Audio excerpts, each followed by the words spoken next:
میرے محترم دوستوں، بزرگوں، عزیزوں، اللہ رب العزت نے انسان کو بہت ساری نعمتوں سے نوازا ہے۔ ان نعمتوں میں ایک نعمت انسان کو اللہ نے عقل اور شعور عطا فرمایا ہے۔ انسان کو عقل اور شعور دوسری مخلوقات سے ممتاز کرتا ہے۔ انسان کی امتیازی شان کی ایک صورت یہ بھی ہے کہ اللہ نے اسے عقل، شعور عطا فرمایا۔ اس لیے اللہ تعالیٰ نے عقل کی حفاظت کرنے کا بھی ہمیں حکم دیا ہے، اور جو چیز عقل کو زائل کر دے اس چیز کو ہمارے اسلام میں، ہماری شریعت میں حرام قرار دیا گیا ہے۔ جس انسان کی عقل ہی ختم ہو جاتی ہے، عقل ہی بند ہو جاتی ہے، کام کرنا چھوڑ دیتی ہے، تو انسان عقل نہ ہونے کی وجہ سے بہت سارے گناہوں میں مبتلا ہو جاتا ہے۔ اور ایک عقل ہی ایک ایسا وصف ہے یا ایسی نعمت ہے جو انسان کو بہت سارے نقصانات سے بچا لیتی ہے۔ ہماری فقہ کی کتابوں میں یہ مسئلہ موجود ہے، جو بے وقوف ہوتا ہے اس کے معاملات نافذ نہیں ہوتے، اس کی خرید و فروخت کا اعتبار نہیں ہوتا۔ اسی طرح جس کی عقل زائل ہو جائے اس سے شریعت کے احکام بھی اس سے اٹھ جاتے ہیں، وہ مکلف نہیں رہتا۔ تو ہمیں اپنی عقل کی حفاظت کرنے کا شریعت میں حکم ہے، اپنی عقل کو بچانے کا حکم ہے۔ قرآن نے اور شریعت نے، رسول اللہ صلی اللہ علیہ وسلم کی تعلیمات نے ہر اس چیز سے روکا اور منع کیا ہے جو انسان کی عقل کو زائل کر دے۔ انسان کی عقل کو زائل کرنے میں ہر اس چیز کا عمل دخل ہے جس کے استعمال سے، کھانے اور پینے سے انسان کی عقل زائل ہو جاتی ہے۔ اللہ کے نبی صلی اللہ علیہ وسلم نے فرمایا، کل مسکر حرام، ہر نشہ آور چیز حرام ہے۔ اسلام کا ابتدائی دور ہے، عرب کے اس ماحول میں شراب پانی کی طرح پی جاتی تھی۔ شراب عرب کی گھٹی میں شامل تھی۔ آپ صلی اللہ علیہ وسلم جب مدینہ منورہ تشریف لائے تو صحابہ نے سوال کیا کہ شراب سے انسان کی عقل زائل ہو جاتی ہے، آپ اس بارے میں ہماری رہنمائی فرمائیں، آپ ہمیں حکم ارشاد فرمائیں، ہمیں کیا کرنا چاہیے؟ تو قرآن کی آیت نازل ہوئی۔ اللہ نے شراب کو فوراً حرام قرار نہیں دیا، تدریجاً اس کا حکم نازل ہوا۔ پہلے شراب کی نفرت بٹھائی گئی، پھر نماز کی حالت میں منع کی گئی، ذہنی طور پہ تیار کیا گیا، اشارے دیے گئے۔ جب وہ تیار ہو گئے، ذہن بن گئے، تو پھر شراب کی حرمت کا حکم اللہ نے نازل فرمایا۔ تو آپ صلی اللہ علیہ وسلم سے جب صحابہ نے سوال کیا تو قرآن کی آیت نازل ہوئی، یسألونک عن الخمر والمیسر، آپ سے یہ شراب اور جوئے کے بارے میں سوال کرتے ہیں۔ یسألونک عن الخمر والمیسر قل فیہما اسم کبیر ومنافع للناس، یہ دونوں چیزیں گناہ ہیں، نقصان والی ہیں۔ کچھ لوگوں کا اس میں نفع ہوگا لیکن اس میں نقصان ہے اور گناہ ہے۔ اب بعض صحابہ نے جب قرآن کی یہ آیت سمجھی اور نازل ہوئی تو شراب چھوڑ دی، لیکن بعض نے یہ سمجھا کہ ابھی حرمت کا اعلان نہیں ہوا، تو پھر ایک موقع یہ آیا ایک جگہ کے مسلمان جمع تھے، کھانے کے بعد شراب چلی، اور شراب پینے کے بعد نماز کا وقت ہوا، نماز پڑھنی شروع کر دی، اور نماز میں صورتیں الٹ پلٹ ہو گئیں،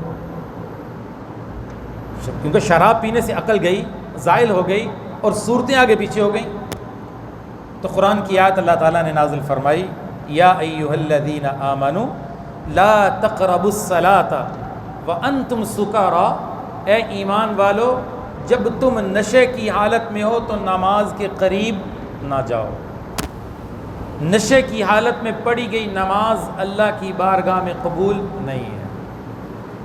اس سے بڑھ کر اللہ کے نبی نے تو یوں فرمایا، جو نشہ کرتا ہے، منشیات استعمال کرتا ہے، نشہ آور چیزوں کا استعمال کرتا ہے، 40 دن تک اس کی نماز اللہ کی بارگاہ میں قبول نہیں ہوتی، اس کی دعا قبول نہیں ہوتی۔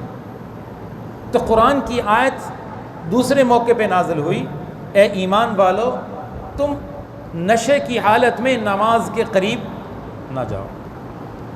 اور پھر حضرت عمر رضی اللہ تعالیٰ نے بھی دعا فرمائی، آپ صلی اللہ علیہ وسلم نے بھی اللہ کی بارگاہ میں عرض کی کہ ہمارے لیے شراب کا واضح حکم ارشاد فرما دیجئے۔ تو قرآن کی تیسری آیت نازل ہوئی، اس آیت میں بالکل یہ شراب کو حرام کر دیا گیا، یا ایھا الذین آمنوا انما الخمر والمیسر والانصاب والازلام رجس من عمل الشیطان، اے ایمان والو شراب، جوا، یہ ساری چیزیں یہ حرام ہیں، یہ شیطانی عمل ہیں، فاجتنبوہ، اس سے بچ جاؤ، لعلکم تفلحون، تاکہ تم کامیاب ہو جاؤ۔ یہ تیسری آیت نازل ہوئی۔ اس آیت کے نازل ہونے کے بعد شراب کو ہمیشہ کے لیے حرام قرار دے دیا گیا، اور جتنے مدینہ میں گھروں میں شراب کے مٹکے بھرے ہوئے تھے توڑ دیے گئے، اور مدینہ کی گلیوں میں شراب پانی کی طرح بہہ رہی تھی، ہمیشہ کے لیے شراب حرام کر دی گئی۔ اس لیے کہ اس کا ایک نقصان نہیں، 20 نقصان سامنے آتے ہیں جب انسان کی عقل زائل ہوتی ہے۔ شراب پینے کے بعد ایک گناہ کا ارتکاب نہیں کرتا، کئی گناہوں کا ارتکاب کرتا ہے۔ اس کی عقل جب ختم ہوتی ہے، اس کے سامنے ماں بہن کی تمیز ختم ہو جاتی ہے، حلال حرام ختم ہو جاتا ہے، سچ جھوٹ ختم ہو جاتا ہے۔ اسے نہیں پتہ چلتا، کتنے لوگ کہتے جی ہم نے بیوی کو طلاق دی، شراب پی ہوئی تھی، شراب کی حالت میں طلاق دے دی، ہمیں تو پتہ ہی نہیں چلا، نشے کی حالت میں طلاق دے دی، ہمیں پتہ ہی نہیں چلا۔ اس لیے فرمایا شراب کئی ام الخبائث، خبیث چیزوں کی بنیاد ہے، وہ شراب ہے۔ ایک شخص آیا یمن سے آپ صلی اللہ علیہ وسلم کی خدمت میں، اس نے آ کر سوال کیا کہ یا رسول اللہ، ہمارے ہاں ایک نشہ آور ایک شراب کا استعمال ہوتا ہے جس کا نام مضر ہے، کیا ہم اس کو استعمال کر سکتے ہیں؟ آپ نے فرمایا کیا اس میں نشہ ہوتا ہے؟ اس نے کہا اس میں نشہ تو ہوتا ہے۔ آپ نے فرمایا کل مسکر حرام، ہر نشہ آور چیز کا استعمال حرام ہے، اور فرمایا جو نشہ آور چیز کا استعمال کرے، توبہ نہ کرے، دنیا سے چلا جائے، فرمایا اسے طینۃ الخبال پلائی جائے گی۔ صحابہ نے پوچھا یا رسول اللہ طینۃ الخبال کیا چیز ہے؟ آپ نے فرمایا جہنمیوں کے جسم سے نکلنے والا خون اور پیپ وہ اس شرابی کو پلایا جائے گا۔ اور آپ نے فرمایا جب یہ نشہ کرتا ہے، جب یہ شراب پیتا ہے، لا يدخل الجنہ، لا يدخل الجنہ مدمن خمر، شراب پینے کا عادی جنت میں داخل نہیں ہوگا۔ آپ نے فرمایا شراب پینے کا عادی جنت میں داخل نہیں ہوگا۔ اور ایک اور حدیث میں آپ نے فرمایا جب یہ شراب پیتا ہے، جب یہ نشہ کرتا ہے، ایمان اس کے اندر سے نکل جاتا ہے، یہ مومن نہیں رہتا۔ اگر شراب کو حرام سمجھے تو کافر ہو جاتا ہے، حلال سمجھے تو کافر ہو جاتا ہے۔ اگر شراب کو حرام سمجھ کر پیے تو اس کا ایمان کامل نہیں رہتا، اس کے اندر سے نور ایمان چلا جاتا ہے۔ اور یہاں تک آپ نے فرمایا کہ شراب پینے والا اگر بغیر توبہ کے دنیا سے چلا جائے تو اس کی موت ایسے آتی ہے جیسے شرک کرنے والی کی موت، جیسے لات عزا بتوں کے نام ان کی عبادت کرنے والے کو موت آئے گی، اس طرح اسے موت آتی ہے۔ ایک حدیث نہیں، آپ نے 20 احادیث کے ذریعے شراب کی حرمت بیان فرمائی، شراب کے نقصان بیان فرمائے، شراب پینے والے پہ لعنت فرمائی، شراب پہ لعنت فرمائی، شراب بیچنے والے پہ لعنت فرمائی، 10 لوگوں پہ اللہ کے نبی نے لعنت فرمائی۔ اتنی کبھی چیز ہے، اتنی گندی چیز ہے۔ قرآن کہتا ہے رجس من عمل الشیطان، یہ شیطان کا عمل ہے، یہ گندگی ہے، یہ نجاست ہے، یہ ناپاکی ہے، یہ پلیدی ہے، تم اس کے قریب نہ جاؤ۔ اس کا ایک گھونٹ پینا بھی حرام ہے، اس کا ایک گھونٹ پینا بھی حرام ہے۔ 10 لوگوں پہ جن کا تعلق نشہ آور چیزوں سے، جن کا تعلق شراب کے پینے سے، بنانے سے، بیچنے سے، ایسے لوگوں سے 10 لوگوں پہ اللہ کے نبی نے لعنت فرمائی۔ فرمایا لعنت ہو کس پر؟ شراب پر، شراب پر لعنت، اور شراب بنانے والے پہ لعنت، اور جس نے آرڈر دے کر شراب بنوائی اس پہ لعنت، اور جس نے شراب بنا کر بیچی اس پہ لعنت، اور جس نے شراب کو خریدا اس پہ لعنت، اور جس نے شراب کو پلایا اس پہ لعنت، جس نے شراب کو اٹھا کر دوسرے لوگوں تک پہنچایا اس پہ لعنت، اور جس نے شراب پلائی اس پہ لعنت، اور جس نے شراب پی آپ نے فرمایا اس پہ لعنت۔ 10 لوگ جو شراب میں استعمال، نشے میں استعمال ہوتے رہے، آپ اس پہ لعنت فرما رہے ہیں۔ اور فرمایا جس نے شراب بیچ کر نفع حاصل کیا، پیسے حاصل کیے، قیمت حاصل کی، اس نے حرام کھایا، اس نے حرام کھایا، اس پہ بھی لعنت۔ کتنے مسلمان شراب کا کاروبار کر رہے ہیں، شراب بیچ رہے ہیں، اور باقاعدہ شراب کے فروخت کا لائسنس اپنے لیے بنوا رہے ہیں، لائسنس جاری کروا رہے ہیں۔ مسلمان کے ملک میں بعض ہوٹلوں کو شراب بیچنے، پینے، پلانے کے لائسنس جاری ہوتے ہیں، اور بیرون ملک کے تو یورپ کا تو میں رہنے والے مسلمانوں کا تو اللہ ہی حافظ ہے، انہوں نے شراب بیچنے کے بڑے ہیلے تلاش کر رکھے ہیں۔ کوئی کہتا ہے ہم شراب بیچتے ہیں، ہم مسلمان کو تھوڑی بیچتے ہیں، ہم تو کافر کو بیچتے ہیں۔ بیچتے کافر کو ہیں، بیچتا کون ہے؟ بیچنے والا تو مسلمان ہے، دکان پہ رکھنے والا تو مسلمان ہے، خنزیر کا گوشت بیچنے والا تو مسلمان ہے۔ تم تو مسلمان ہو، چاہے تم کافر کو بیچ رہے ہو، تمہارے لیے شراب کا کاروبار حرام، منع اور ناجائز ہے، تم نہیں دے سکتے، تم یہ کاروبار نہیں کر سکتے۔ اللہ کے نبی نے بیچنے والے پر بھی لعنت فرمائی، کہتے اس کے بغیر ہمارا کام ہی نہیں چلتا۔ کیسی غلط سوچ ہے، جب حرام نہ کریں، حرام چیز کی خرید و فروخت نہ کریں، ہمارا کاروبار ہی نہیں چلتا، تو کیا وہاں بسنے والے لوگ سارے جو شراب کا کام نہیں کرتے وہ بھوکے مر رہے ہیں؟ انسان کی سوچ غلط ہے، سوچ غلط ہے۔ جس نے حرام میں مبتلا ہونا ہے، شیطان اس کے لیے اس کے عمل کو خوبصورت بنا کے پیش کرتا ہے۔ فَزَيَّنَ لَهُمُ الشَّيْطَانُ أَعْمَالَهُمْ فَهُوَ وَلِيُّهُمُ الْيَوْمَ وَلَهُمْ عَذَابٌ أَلِيمٌ۔ یہ شیطان انہیں طریقے بتاتا ہے کہ تم یہ گناہ کر رہے ہو، تمہارے لیے جائز ہے، اس لیے تمہاری تو مجبوری ہے، تمہارا تو کاروبار نہیں چلتا، تم تو کافر کو بیچ رہے ہو۔ یہ سارے چیزیں شیطان ان کو بنا کے پیش کرتا ہے، وَيَصُدَّكُمْ عَنْ ذِكْرِ اللَّهِ، تاکہ انہیں اللہ کے ذکر سے روک دے، انہیں اللہ کی یاد سے روک دے۔ شیطان انسان کے گناہوں کو خوبصورت بنا کے پیش کرتا ہے، اور جب شراب کا ایک گھونٹ آپ نے فرمایا اندر جاتا ہے تو سارا اندر سیاہ ہو جاتا ہے، پھر حق بات سننا اسے گوارا نہیں ہوتا، حق بات سننا اسے قبول نہیں ہے، اس لیے کہ اندر سارا سیاہ ہو چکا ہے۔ اور بڑی خطرناک بات یہ ہے کہ نشے کا استعمال کرنے والے موت کے وقت ایمان کی نعمت سے محروم ہو جائیں، ایمان چھین لیا جائے ان سے۔ عمر بن عبد العزیز رحمۃ اللہ علیہ جا رہے تھے، ایک گھر میں کچھ خواتین پریشان تھیں اور انہیں کہنے لگیں ہم پریشان ہیں، ہمارے گھر میں ایک مرد کی وفات اور موت کا وقت ہے، ہم اسے کلمے کی تلقین کر رہے ہیں، آپ مہربانی فرمائیے، آپ آئیے اور اسے دیکھیے، کلمے کی تلقین کیجیے۔ عمر بن عبدالعزیز رحمۃ اللہ علیہ فرماتے جب میں گیا تو میں نے اسے کلمے کی تلقین کی، اس نے آنکھیں کھولی اور کہنے میں کلمے کو نہیں مانتا، میں تو کلمے کا انکار کرتا ہوں، اور یہ کہنا تھا اور مر گیا۔ عمر بن عبدالعزیز رحمۃ اللہ علیہ نے باہر آ کر ان کے گھر والوں کو حالات سنائے، حوال سنائے کہ معاملہ تو یوں ہو چکا ہے، اور اعلان کروایا کہ اس کا جنازہ نہ پڑھا جائے اور نہ ہی اسے مسلمانوں کے قبرستان میں دفن کیا جائے۔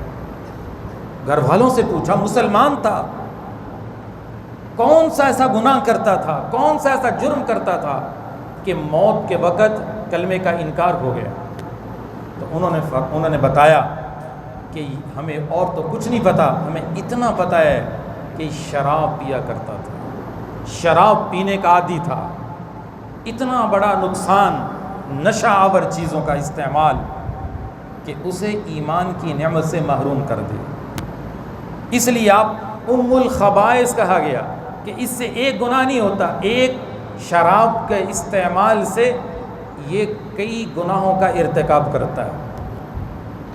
اور آپ صلی اللہ علیہ وسلم نے شرابی کو اور شرک کرنے والے کو اکٹھا قرار دیا کہ ان کی آپس میں مماثلت ہے، جیسی موت مشرک کی آتی ہے ایسی موت شرابی کی آتی ہے۔ اور پورا معاشرے میں دیکھیے شراب کے نام تبدیل کر کے اور اسے حلال کرنے کی اور جائز کرنے کی کوشش ہو رہی ہے۔ نوجوان، بچے، بچیاں کالجوں میں، یونیورسٹیوں میں، معاشرے کے اندر کوئی شیشہ پی رہا ہے، کوئی بھنگ پی رہا ہے، کوئی افیون کا استعمال کر رہا ہے۔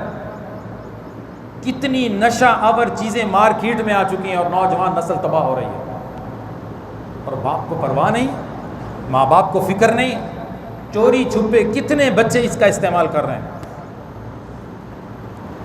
اور نام مختلف دے دیے گئے، کوئی سگریٹ میں بھر کے پی رہا ہے، کوئی حکے کے ذریعے پی رہا ہے، اور رات کو باقاعدہ محفلیں لگتی ہیں نوجوانوں کی اکٹھے ہو کر۔